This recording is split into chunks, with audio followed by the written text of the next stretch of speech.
Bonjour les amigos, je m'appelle Sergio Guerrero et aujourd'hui on va faire une analyse de USD JPY et de Euro USD. On avait la semaine passée fait une analyse, je veux dire il y a 2-3 jours on fait une analyse et maintenant on va faire l'analyse complète de toute la semaine, ce qui s'est passé, voir les opportunités que j'ai manquées et qu'est-ce qu'on peut apprendre du marché qui s'est passé durant cette semaine. Personnellement, je trouve que le marché a bien bougé.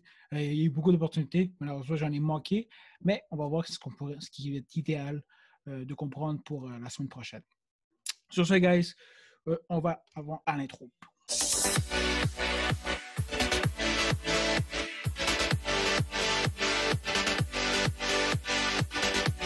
OK, les amigos, on va tout de suite se lancer Uber. Fait, je vais peut-être mettre en haut un petit lien sûrement de la première vidéo que j'avais fait justement de USD JPY et EURUSD qui a été le 23 juillet. Ça fait même pas 3 jours de ça que j'avais fait une analyse. Fait que ça, c'est la suite de l'analyse. Je ne vais pas recommencer où on était à peu près. Je sais que le marché, la dernière fois, était à peu près ici. Je vais mettre ça en jaune pour montrer que c'est là où à peu près on était. Et pour USD JPY, le marché était à peu près ici en bas. Qu'est-ce qui s'est passé réellement? Je ne vais pas tout recommencer. Si c'est la première fois que vous regardez cette vidéo-là, vous n'avez pas vu la première, je vous dirais d'aller tout de suite à la première pour pouvoir comprendre parce que j'ai expliqué un peu tout la démarche que j'ai fait. Je ne vais pas tout recommencer parce que je trouve que ça va être long. Je vais me lancer déjà sur de l'action et aller dans le feu. On va s'amuser. Si vous n'avez pas vu la première vidéo, je sais que j'aurais de la regarder en premier avant de regarder celle-là. Sinon, let's go. Une autre petite chose pour si vous voulez m'encourager sur ma chaîne puis tout, c'est une petite chaîne, mais je trouve que si vous pouvez me donner un petit subscribe ou un petit like, ce serait vraiment apprécié. Des gens comme vous qui essaient d'apprendre justement c'est quoi le Forex, grâce à votre like, va permettre que mes vidéos puissent atteindre plus de gens et atteindre plus de gens va permettre justement d'aller pouvoir aider plus de personnes. Mon but ici, c'est vraiment d'aider les gens à pouvoir comprendre mieux le Forex, voir un peu les analyses. Je sais que c'est un monde très complexe. Alors, simplement avec un petit like et un abonnement, juste un like, je vous dirais, ça va être le cadeau que vous pouvez me donner. Sur ça, on va se lancer sur l'action des choses. Qu'est-ce qui s'est passé après justement mercredi qu'on était ici? Le marché finalement a fait son lower high, a créé justement son lower high. Pourquoi? Parce qu'on peut voir ici que le marché...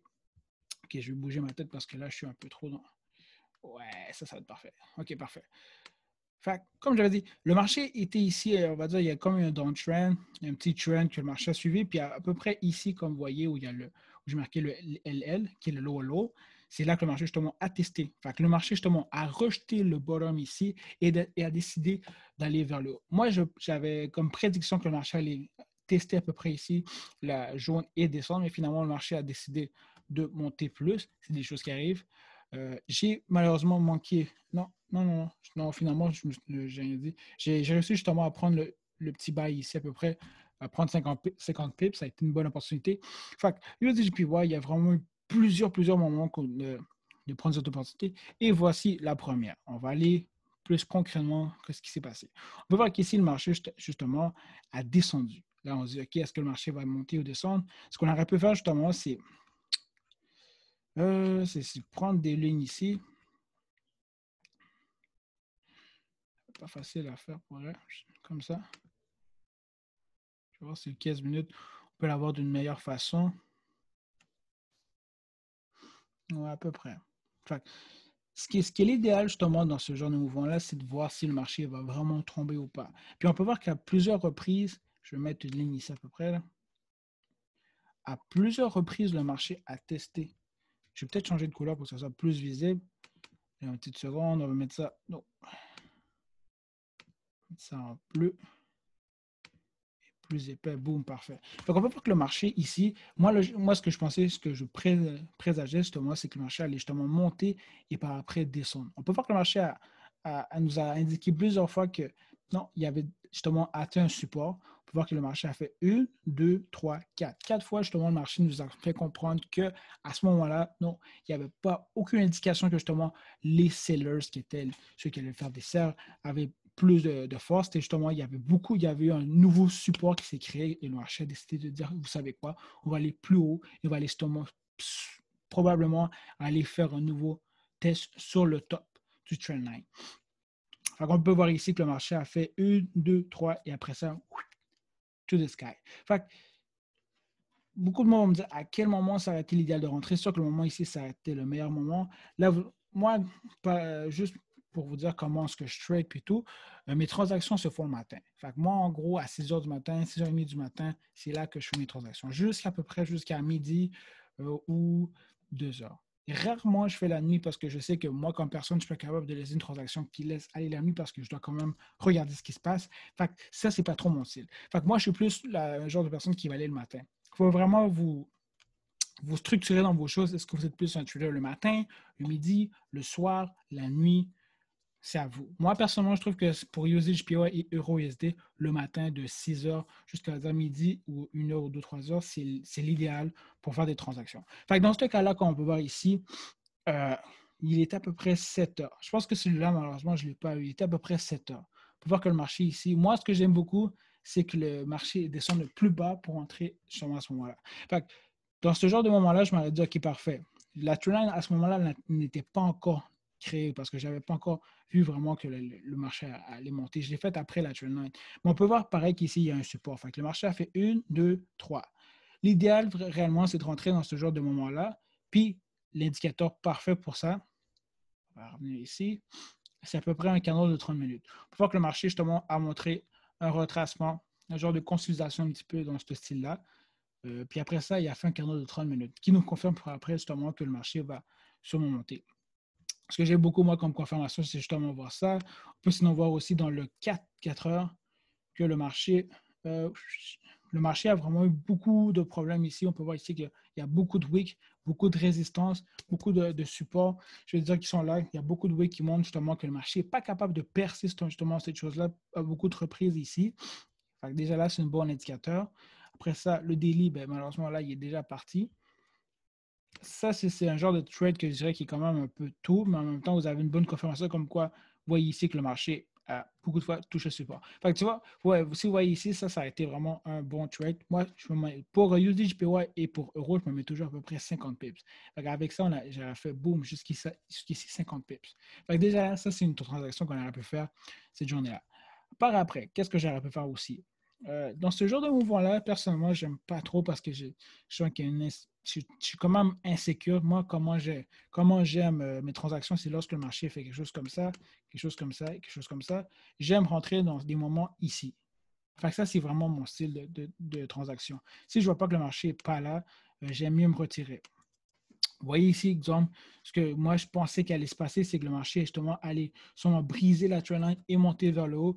Malheureusement, il ne l'a pas fait. Mais ce qui est intéressant, c'est qu'après, durant vendredi, qui est à peu près aujourd'hui, le marché a décidé de tomber. Encore là, j'ai manqué une opportunité ici qui était quand même assez visible avec un canal de 30 minutes. Ce qu'on peut voir justement qu'ici, avec le trendline, le marché a brisé la structure. Après ça, a décidé de tomber, a fait un genre de vitesse. C'est pas obligé que la canal touche le trendline. On peut voir qu'ici, le marché a fait un genre de vitesse. Le marché a rejeté justement le trend et a finalement décidé de créer une tendance baissière. Ce qui est intéressant après ça ici, c'est de mettre un trendline pour savoir jusqu'à où le marché va aller. Donc, on peut voir qu'ici, le marché a rejeté le 23,60 qui est juste ici et a décidé d'aller jusqu'au 38,20. Donc, déjà là, ça aurait été une bonne opportunité, à peu près de là à là, de faire un petit trade. Personnellement, je n'aime pas trop les trades de 20 pips. Il y a des gens qui aiment ça, les scalpers. Je ne suis pas un scalper, je suis plus un intra trader. Fait que j'aime mieux pas. Vous voyez, moi ici, j'ai fait une transaction à peu près ici. Parce que je pensais que le marché allait plus vers le bas.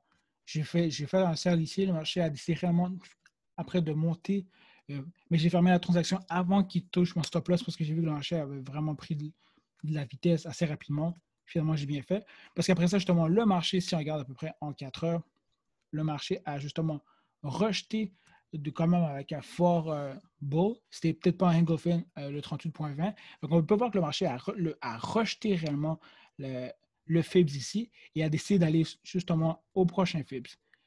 Le moment idéal pour voir puis comprendre quand le marché change de direction, je vais vous montrer, c'est à peu près ici. À ce moment-là précisément, le marché a brisé la trendline, a allé en haut, il a testé une deuxième fois le FIBS et après ça, il est parti vers le haut. Fait que moi, où je vous aurais dit de rentrer un seul, puis en plus, moi, ça tombe dans mon heure idéale qui était à peu près à 8h30. Malheureusement, j'ai manqué le trade parce que je n'étais pas concentré sur le forex, je faisais d'autres choses. Fait que j'ai manqué une transaction qui était hyper bonne pour elle. La transaction aurait pu me rapporter 40 pips. Puis c'est ce que moi, je me dis toujours, entre 40 et 50 pips, je pense que j'ai arrêté content. Fait que déjà là, votre risque est tellement bas. Pourquoi? Parce que cette transaction-là, elle a plusieurs confirmations. On voit ici, boum, le marché a brisé la structure, a brisé le trendline. Il a testé une deuxième fois justement ici, a créé un 5 minutes justement pour avoir monté, pour montrer qu'il y a une rejection. Il a rejeté justement le 38,20 qui est à peu près, ça c'est trop haut, le 38,20 qui est ici. On le voit ici que le marché l'a rejeté. Et par après, le marché est parti. 30 minutes, je trouve que dans ce genre de cas-là, comme c'est vraiment méticuleux, que c'est vraiment un petit... c'est vraiment assez rapide. Des fois, moi, je me base sur 30 minutes, des fois, je me base sur 5 minutes. Si j'ai assez de confirmation comme en ce moment, j'aime mettre une transaction et placer mon stop loss en bas parce que je sais que le risque va être assez bas dans ce genre de situation-là. Si vous mettez un buy ici, je trouve que vous risquez. Attendez toujours que le mouvement monte et fasse un mini retracement. Le marché va toujours descendre un peu. Vous ne mettez pas dans votre tête que oh, j'ai manqué l'opportunité ici, ça ne dérange pas. Le marché va redescendre un peu et boum. Comme ici, le marché a redescendu un petit peu ici et boum. À ce moment-là, je trouve que ça devient un peu tard pour faire justement un buy. Fait que dans ce genre de cas-là, c'était la deuxième transaction que j'ai vue qui a été importante dans mon genre de style à moi. Il y a peut-être celle-là ici, mais personnellement, je trouve qu'elle est petite comme transaction. Mais pour moi, ça a été une bonne transaction. Après ça, qu'est-ce qui pourrait se passer justement pour la semaine prochaine? Bien, logiquement, le marché va réellement monter parce qu'on va voir que le daily bull, ici, il y a un gros daily qui a été formé, un autre daily qui a été formé ici. Ici, on voit qu'on a un doji. Le marché est incertain de savoir s'il va monter ou descendre. Il y a une incertitude. Mais on peut déjà voir qu'il y a deux gros candles qui vont montrer, qui montrent que les marchés montent. Comme ici, on voit que le marché a monté, rejeté et monté. Personnellement, moi, je vois le marché continuer sa montée vers le haut. Ça, ce serait mon analyse de base un peu pour USD/JPY. Après ça, si on va sur EURUSD, EURUSD pourrait être assez un taureau olé pour elle. Et j'ai quand même aimé ça, voir comment le marché a bougé. Mon analyse s'est arrêtée à peu près ici, le mercredi, où j'ai mis la ligne jaune.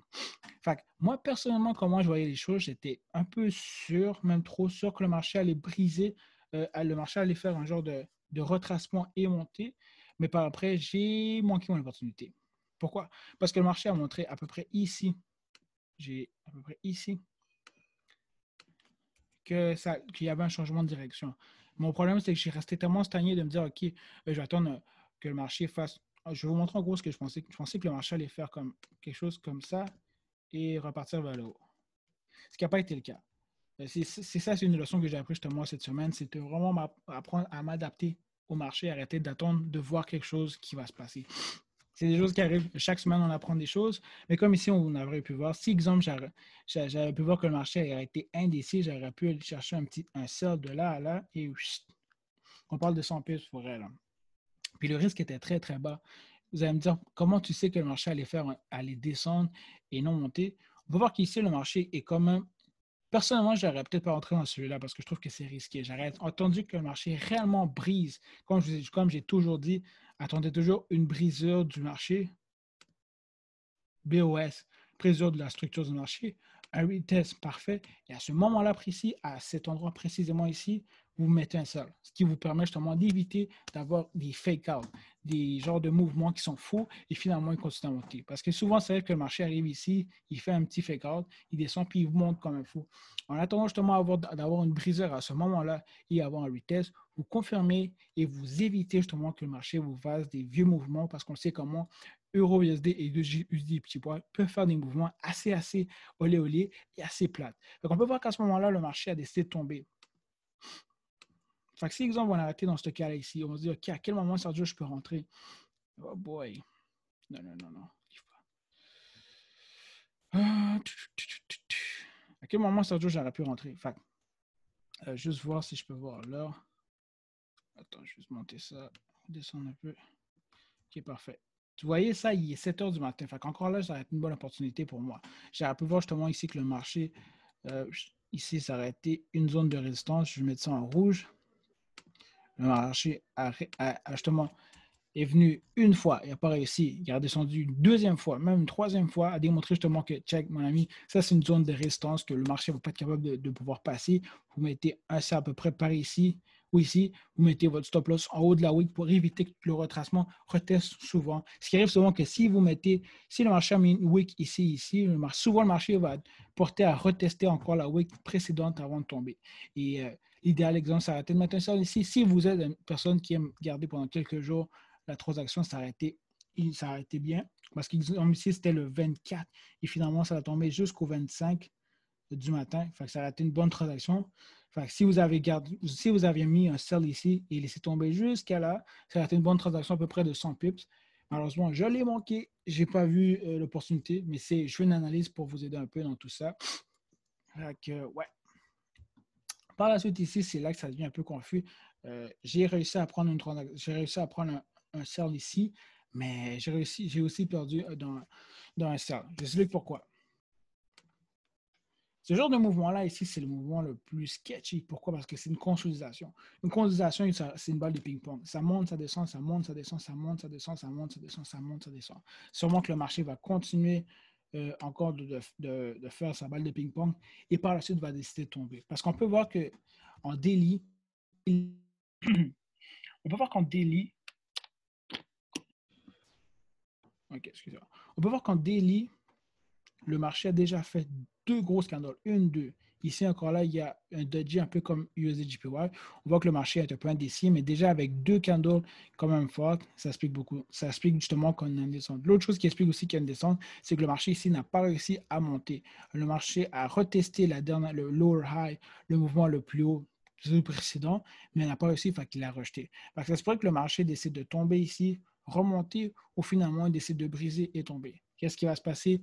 Ouais, je ne peux pas le prédire. On va le savoir la semaine prochaine. Mais moi, je dirais justement, ma prédiction serait justement prédiction. Ce que j'analyse et ce que je pense, c'est que le marché va sûrement tomber ici, remonter ou rejeter et tomber. Après ça, c'est juste de voir si le marché nous indique les bonnes confirmations pour faire un entry. Mais ce genre d'endroit-là, je vous suggérerais de pas trade pour elle. Si vous faites 20 pips ou vous cherchez à faire des 20 pips, c'est l'idéal pour un scalper. Mais si vous êtes comme moi, un trader qui recherche à faire à peu près de 40 pips, je trouve que ça devient risqué à essayer de rentrer là-dedans parce que le marché, comme vous voyez ici, il est à peine en bas, ici, il est plus haut, puis blablabla. Fait faites attention. Fait que Euro-USD, pour elle, ça a été quand même un mouvement assez beau de voir comment il a monté et descendu. Beaucoup d'opportunités, comme je l'ai dit la semaine passée, le 23 juin, mardi, je ne me trompe pas, comment le marché a tellement été beau. Je ne sais pas si vous comprenez. Le marché a monté, a fait un peu de retracement, boum. Un petit retracement, boum. Retracement, boum. Et après ça, changement de direction, POS, vous attendez ici, boum.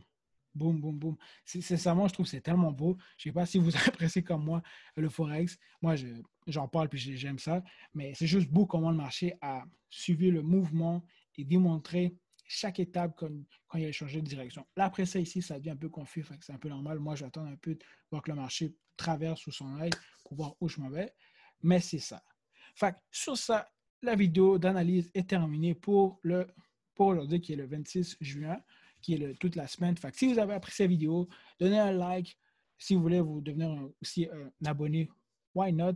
Posez-moi des questions si vous avez quelque chose en tête ou si vous avez un problème dans les analyses. Si vous avez quelque chose que vous ne comprenez pas, s'il vous plaît, faites-moi un commentaire. Et sur ce, je vous dis merci beaucoup et je vous dis une bonne journée.